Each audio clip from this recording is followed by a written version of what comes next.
échale ahí. Bueno, dándole ya la, ven por aquí, Olguita, dándole ya la bienvenida a la doctora Lina Gudelo, médica, psiquiatra, profesora de Marce aquí. Dice, ve, ¿y cómo te vengo a encontrar aquí? Hoy nos acompaña y bienvenida, doctora, muchas gracias por aceptar la invitación para hablar de algo que para muchos puede sonar rarísimo, pues yo me voy a incluir ahí, TOC, trastorno obsesivo compulsivo. Entonces la primera pregunta es obvia, ¿a qué se refiere este término? Bueno, gracias por la invitación al programa. Estoy encantada pues de poder ver la cara de Marcela, conocerlas de ustedes y ojalá pues contribuir a que la gente tenga claro conceptos, porque los médicos usualmente hablamos muy enredado y se nos olvida que las personas que nos están oyendo no estudiaron medicina con nosotros. Entonces voy a tratar de ser clara. ¿Qué es un TOC? Es un trastorno obsesivo compulsivo. Es decir, un trastorno a nivel de ideas, y eso es lo obsesivo, y actos, eso es la C de compulsivo. Entonces son ideas anormales, repetitivas, que invaden constantemente la mente del paciente, lo torturan, lo mortifican y lo obligan finalmente a realizar un acto que se llama compulsión. ¿Para qué? Para calmar la angustia que le genera la idea obsesiva. Voy a dar un ejemplo. Si yo me obsesiono en la vida con pensar continuamente cómo estará de sucia esta mesa, cómo estará de sucia esta mesa, cuántas manos sucias sin haberse lavado la habrán tocado, yo creo que eso está lleno de gérmenes, Ya vengo. a la 15, a la 20ª vez que yo pienso eso, me tengo que parar a lavarme las manos, compulsivamente. Entonces, ¿cuál fue la obsesión? Temor de estar contaminada con gérmenes. ¿Cuál es la compulsión? Lavarme reiterada y repetitivamente las manos. Algunas personas llegan al extremo de usar límpido de escurtol en todo lo que limpian, hasta en los huevos, la cáscara de los huevos antes de romperlos. Para todo, hasta para manejar. Ajá. O guantes para todo, hasta para manejar, porque se cuidan, o mantener los antibacteriales también a mano. Pero ¿qué tan común es este problema dentro de nuestra sociedad? Es común, el TOC no es raro, tiene una prevalencia más o menos del 0,8% en la población general. Hay una cosa que es el rasgo obsesivo. El rasgo obsesivo es un rasgo de personalidad muy conveniente. Es la gente que es autoexigida, juiciosa, puntual, que no hay que decirle nada, que tiene autocontrol. Esos son unos rasgos, no constituyen un trastorno. La T de TOC es un comportamiento tan anormal que altera el desempeño social y es evidente para los que viven con ese sujeto humano. Por ejemplo, la señora que cuando llega una visita la hace descalzar, porque le da terror pensar que estuvo parada en una tierra de cementerio o en una calle donde había una boñiga seca, o se paró en una tierra donde había huevos de amiba. Entonces ella se imagina toda la película de terror de todo lo que le van a dejar sobre su tapete y no le importa la vergüenza de decirle al visitante más importante que tenga, por favor, se quita los zapatos. ¿Hay cambios, digamos, a nivel físico, a nivel químico, digamos, en la persona que está sufriendo de un TOC? O sea, que se le acelere el pulso, que cambie, digamos, el tema. Que venga de alguna parte del cerebro. Sí, un sudor incontrolable. ¿Hay alguna manifestación física de estos TOC? No, este es un trastorno de ansiedad. Obviamente están involucrados los neurotransmisores cerebrales. Es una enfermedad hereditaria y familiar. Todo el que tiene un TOC, uno le pregunta, ¿quién hay en tu familia así? No, mi abuelita era muy escrupulosa, le daban las 2 de la mañana brillando las ollas en la cocina, y mi abuelito la regañaba porque no se acostaba temprano, o yo tengo una tía que se confesaba diario y después dejó de comulgar porque miraba el escote de las personas y pecaba, entonces que para qué se seguía comulgando. Entonces, les quiero contar que hay distinto tema obsesivo. Uno de ellos es el aseo y es el más común. Hay otro que es la puntualidad, el ritual de mirar el reloj cada 5 segundos y la necesidad de estar acosando desesperado. Vamos a llegar tarde, faltando 3 horas pues para el evento, ¿cierto? Ay, ese me suena. Ese me suena. Y la gente que las puertas, la seguridad, el tema de las llaves, las ventanas. Rituales de verificación es, yo sé que yo le puse el cerrador a la puerta, pero yo me voy a parar otra vececita a ver si es cierto, porque qué tal que no se la haya puesto. Entonces la segunda vez el esposo se queda callado. pero a la quinta vez le dice, por favor, ¿cuántas veces vas a verificar esa chapa? Ya la vas a tumbar de tanto hacerle así a ese pasador. Ya déjala quieta y la pusiste, eso se llama hacerle a la persona una extinción, es decirle pues que pare con el ritual compulsivo. Igualmente sucede con el lavado de manos, hay gente que le da dermatitis de contacto porque se queman con Descurtol y Ajax. Hay dos cosas que quiero que queden muy claras que son diferentes. Es este trastorno obsesivo compulsivo y el rasgo de la personalidad obsesivo que decía Olguita, por ejemplo, ahora que te decía, no, es que yo, por ejemplo, no puedo tocar las cosas de los baños públicos, me tengo que lavar. Pero en casa sí puedes. Pero ¿hasta qué punto es normal tener este tipo de rasgos dentro de la personalidad? O sea, tú lo has dicho, la definición de rasgo significa característica. Entonces, un obsesivo debe estar en la tesorería, en la caja de un banco, estudiando contabilidad, porque no se permite descuadrarse ni en 10 centavos. Es un tipo rígido, exigido y exigente. Pero que es funcional para la sociedad. Absolutamente, y súper útil en ese puesto, por eso existe la psicología en las organizaciones, para decir, de acuerdo al perfil psicológico de esta persona, dónde lo ubicara que fuera mejor para nuestra empresa. Pero, por ejemplo, un obsesivo le falta ¿qué? Flexibilidad. Entonces, si usted le da una orden a una persona con un TOC, no estoy diciendo con un rasgo obsesivo, sino con un TOC, por favor, no me deje entrar a nadie que no porte la escarapela en un lugar visible. Es capaz de detener al gerente de la organización en la portería porque no le da la mente para ser flexible y decir, bueno, hagamos una excepción que este señor yo sí sé que es el gerente. O incluso el mismo al que le dio la orden. Usted no se está identificando, no lo puedo dejar pasar. Entonces, si ven, llega a ser disfuncional, porque no deja llegar al pobre gerente a una reunión que tiene. Pero el gerente debería dar ejemplo. Pero pues entre otras el gerente sí debería dar ejemplo. Tengo una pregunta aquí. ¿Qué tanto influyen los comportamientos aprendidos? Cuando en nuestra casa, de pronto como padres de familia, imponemos unas normas, ¿podemos llevar a nuestros hijos a sufrir un trastorno obsesivo compulsivo? Claro, eso se refuerza. Llevar a tener el TOC como tal, no, pero el rasgo obsesivo sí se cultiva en familia. Por ejemplo, hay mamás muy necias, no se ensucien, no jueguen en el piso, les ponen una toalla hervida que para que los niños gateen, no los dejan contaminar. Esa mamá está muy enferma y obviamente va a enfermar al muchachito. Cogen el closet y miden con una regla la columna, la fila. Y los colores tienen que estar desvanecidos en el orden del arco iris, ¿cierto? Yo también. Entonces los rosados aquí, los blancos acá, los negros acá, y hay del que le jale una camiseta pues si se la deje mal puesta, hay muertos si no ve la regla pues y se la enderezan.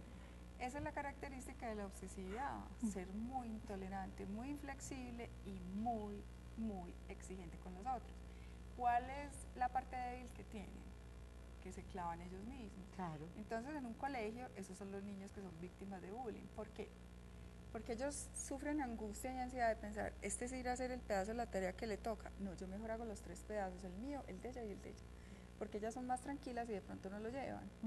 Entonces ellas dos, la primera vez, hacen el esfuercito de hacer la tarea. Pero como ya saben que yo de todas maneras la hago porque soy una controladora, que no sé delegar, que sufro cuando dependo de la actuación de otro, entonces echan las petacas y jamás volverán a hacer la tarea. Entonces se dice que los que tienen un rasgo obsesivo en una organización prenden luces porque el estrés no les da para llegar a las 7 de la mañana, sino que llegan una hora antes, a las 6. Y también apagan luces porque se van a las 8 de la noche, mucho después de la hora de salida. Son unos empleados muy adorados y muy apreciados por los jefes, pero con una vida familiar caótica. Y tiene que ser una infelicidad también impresionante por estar Cero como tan... equilibrio en la vida. Sí, Victoria está con nosotros en la línea. Hola, Victoria. Hola, buenas tardes. ¿Cómo estás? Muy bien, las tres preciosas. Ay, tan hermosa. Hola, bienvenida a las tres, gracias. Y cuéntanos si tienes alguna pregunta o quieres aportar algo al tema que estamos tratando hoy. Bueno, a la otra le quería preguntar. Yo soy una persona que a mí, por ejemplo, lo que ustedes están hablando ahora de cerrar la puerta, mira, a la hora de acostarnos yo me fijo bien y voy y miro que esté bien cerrado y sé que ya lo cerré y vuelvo y miro que esté cerrado. Otra cosa es, yo, por ejemplo, no sé cómo llamarle a eso, pero por ejemplo yo soy de las que tengo que estar corriendo la cortina, que tiene que estar esto, sé que está bien puesto y lo tengo que estar recolocando, y lo que es peor, mi niño ya está casi que igual que yo. Entonces, ¿esto a qué se debe? Mil gracias, de antemano las adoro a todas y gracias por la respuesta, que estén muy bien. Gracias Victoria, a un ti, besito y Victoria. saludes al perrito. Siempre. Victoria, eso es un rasgo, pero eso no alcanza a ser un TOC. Eres una mujer muy organizada, seguramente muy intolerante con lo que está torcido, te gusta tener todo perfecto, pero a eso no se te puede ir la mano. No puedes poner a tu pobre niño a hacer la misma bobada, pues el mismo ritual de jalar la cortina, enderezar el mueble, enderezar la carpeta, enderezar el cuadro, pues porque él está en la edad de jugar con los carritos y dejarlos tirados. Entonces, como ya tienes conciencia del rasgo, no necesitas ni medicación ni doctor, sino que tú misma puedes decir, bueno, le voy a mermar al voltaje con esta obsesión mía por el orden, ¿cierto?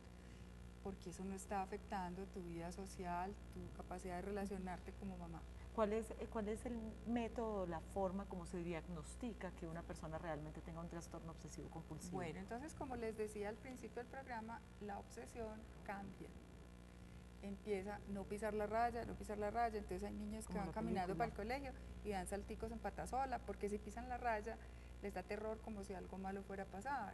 Alguien escupe compulsivamente 3 veces sobre una mesa o un pupitre de un profesor y el profesor furioso le dice, usted está loco, que es que si no hago eso, profe, se muere mi papá. O sea, este es un TOC, ese niño está enfermísimo, pobrecito, ¿cierto? Miren la angustia que le da y las asociaciones irracionales que hace entre el gesto de escupir y que de eso depende la vida del padre. Eso necesita consulta psiquiátrica. Nosotros le hacemos una entrevista estructurada, evaluamos, preguntamos antecedentes familiares que son muy claros. Si usted los busca, los encuentra. Usted puede ir a la vereda más enterrada de Peque, de Ituango, de lo que usted quiera, y siempre se va a encontrar la señora que era famosa en la vereda, por aseada, porque los muchachitos de ella los bañaba 3 veces en el día y no soportaba verles un pedacito de tierra o de pantano pues en ninguna parte del vestido. Es más, hay gente que lava la cáscara de los huevos con bombril, a pesar de que se lo van a quebrar y lo que se va a cocinar es el huevo. Ellos son desesperados y no soportan ver un huevo que tenga una manchita café o algo, porque fantasean con que 1000 manos sucias lo tocaron. Bueno, Sin contar de dónde salió. eso ¿Sí o no? Sin contar de dónde salió. Exacto. Eso sí no los debe dejar dormir. Entonces, las personas una vez son diagnosticadas, deben empezar un tratamiento combinado. Lo primero es farmacoterapia. La farmacoterapia consiste en la toma de medicamentos que no generan dependencia, que no generan hábito y que son antidepresivos de un grupo que son los inhibidores selectivos de la recaptación de serotonina. Entre ellos la famosa fluoxetina, pues que ya devolvió como como la manzanilla. porque la gente abusa y se automedica, pero no ha perdido pues su eficacia cuando tiene indicación, pero la dosis es variable, es desde 20 hasta 80 miligramos. Y tenemos uno muy bueno, muy antiguo, que es el anafranil, clodimipramina, y estas drogas son antiobsesivas, o sea, rompen las ideas. Pero entonces, ¿qué hacemos con los rituales? Que yo ya no pienso tanto en eso, pero no puedo evitar pararme 20 veces a cerrar la puerta. Entonces, para eso está la terapia psicológica cognitiva comportamental. Eso significa en palabras cristianas. TCC, pero no es propaganda pues, No. de la transportadora. Terapia cognitiva comportamental es una terapia que hace un psicólogo entrenado en esta corriente ideativa del pensamiento, no en psicoanálisis, donde se le hace un inventario de los miedos a las personas, se le enseñan técnicas de prevención de respuesta y cuando yo empiezo a pensar, no la cerré, no la cerré, no la cerré, corto súbitamente el pensamiento que me genera angustia y evito el ritual de verificación, de tenerme que parar. Esto no es para dejar la gente conectada pues un año en psicoterapia, sino que generalmente con 8 o 12 citas más farmacoterapia tiene 8 o 12 citas de psicología y con el psiquiatra, pues, con 3 y mucho.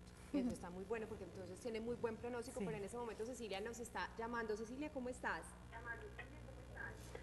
Muy bien, ¿usted? Muy bien, muchas gracias. ¿Cómo te ha ido? Ah, muy bien. Me alegro, Cecilia. ¿Tienes alguna pregunta para la doctora Lina? Ay, se la escucha muy pasito. Se escucha muy pasito, escúchanos por el teléfono solamente. Sí, por ahí los estoy escuchando. Que si tienes alguna consulta para la doctora Lina. Sí, ve, lo que pasa es que yo quisiera preguntarle que, mira, pues el trastorno que ella está hablando, yo ya lo entendí, pero entonces yo el trastorno que tengo en este momento también digo que es un trastorno porque debido a la debido a la preocupación que yo tengo en este momento, el sueño se me ha perdido mucho y mantengo es como un cansancio en la cabeza, como un dolorcito de cabeza tan horrible, y yo quisiera como salir, hablar sola, como gritar, y yo a veces quisiera como desaparecerme, y yo digo, entonces, ¿qué será? Cecilia, ¿pero has tenido algún acontecimiento en tu vida que te ha llevado de pronto a tener este proceso? Yo digo que sí, a veces la situación económica. Sí, ya te van a contestar. ¿Usted tiene CISBEN o tiene EPS? Nos colgó. Se fue. Se nos Bueno, fue. si algo sé que se comuniquen pues, internamente nuevamente y le hacemos esas preguntas, doctora, o si no, después quedamos con el datico. Sí, pero sí necesito una valoración por psiquiatría porque la señora tiene una depresión con síntomas ansiosos, nada que ver con el TOC, sino que está deprimida. ¿Y usted cómo hace para diagnosticar con una llamada, doctora? Eso se llaman años de diagnóstico. No duerme, llora, tiene una gran labilidad afectiva y tiene pensamientos negativos, pesimistas frente al futuro, ahí está. Y el hecho de que tenga EPS o que esté por el CISBEN, ¿en qué puede Para cambiar? saber a dónde la remito. Si tiene CISBEN, va a donde nosotros, al Hospital Mental de Antioquia. Si tiene EPS, debe ir a donde ella consulta por gripa o por cualquier enfermedad general, y de ahí el médico general la remite con una cartica al especialista en Es muy psiquiatría. importante que sí lo haga, ¿cierto? Porque Sí, hay mucha claro. gente que se queda en el proceso. ¿Y por qué vivir así? ¿Por qué vivir triste cuando puede tener la solución? Busque a alguien que la acompañe y vaya sin falta porque va a encontrar ayuda. Pero yo quería también preguntarle algo, pues yo no sé si tiene relación o no, pero uno ve con mucha frecuencia relaciones afectivas que resultan Obsesivas. muy obsesivas, y gente que pese a haber terminado una relación sigue persiguiendo, tiene que revisar absolutamente todo lo que pasa o lo que hace con su pareja. ¿Tiene alguna relación ese tipo de obsesión con el Claro, otro? usted se puede obsesionar por una persona, o sea, es un tema obsesivo, así. A veces se obsesiona con los bichos, otras veces con el aseo, otras veces con los pecados y otras veces con el enamoramiento. Les digo, el tema clásico llevado al cine para ilustrar lo que es un TOC es la película Mejor Imposible, brillantemente caracterizada por Jack Nicholson Increíblemente. y Helen Hunt, donde el hombre tenía sus rituales de escrúpulo, detestaba al perrito, detestaba al vecino gay, No pisaba las rayas de la detestaba calle. las rayas, los cubiertos, no cerraba la puerta del carro sino con una patada para no contaminar la mano con la manigueta de la puerta. Tenía que comer con cubiertos de plástico desechables todos los días y botarlos porque él no comía con nada que otro hubiera probado.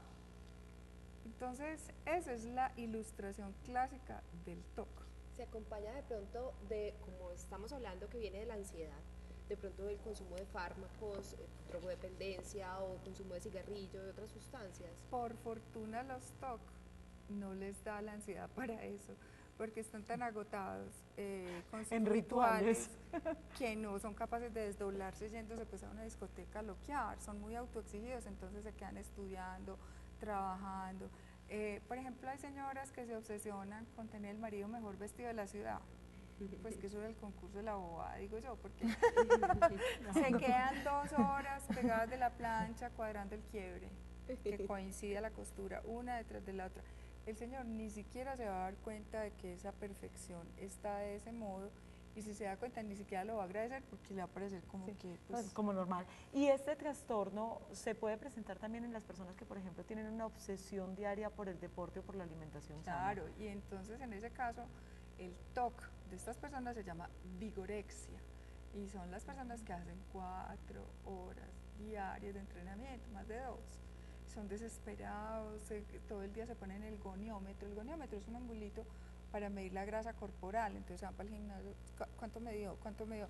Si le da más de 1 milímetro, pues se van y trotan hasta Cali, se devuelven, son desesperados, se pesan obsesivamente en la balanza.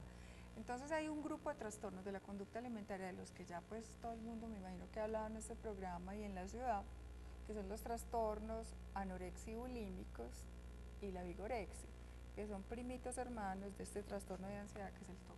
¿Y la anorexia cómo se manifiesta, digamos, o con los TOC? O sea, ¿cuál es la relación. relación o la explicación exacta? Es la de la ansiedad. ¿Cuál es el miedo de un anoréxico? engordar. Pues no, es que nunca se siente flaco. Entonces siempre es, qué rico, qué hambre, qué rico este espagueti. Ay, no, pero me engordo.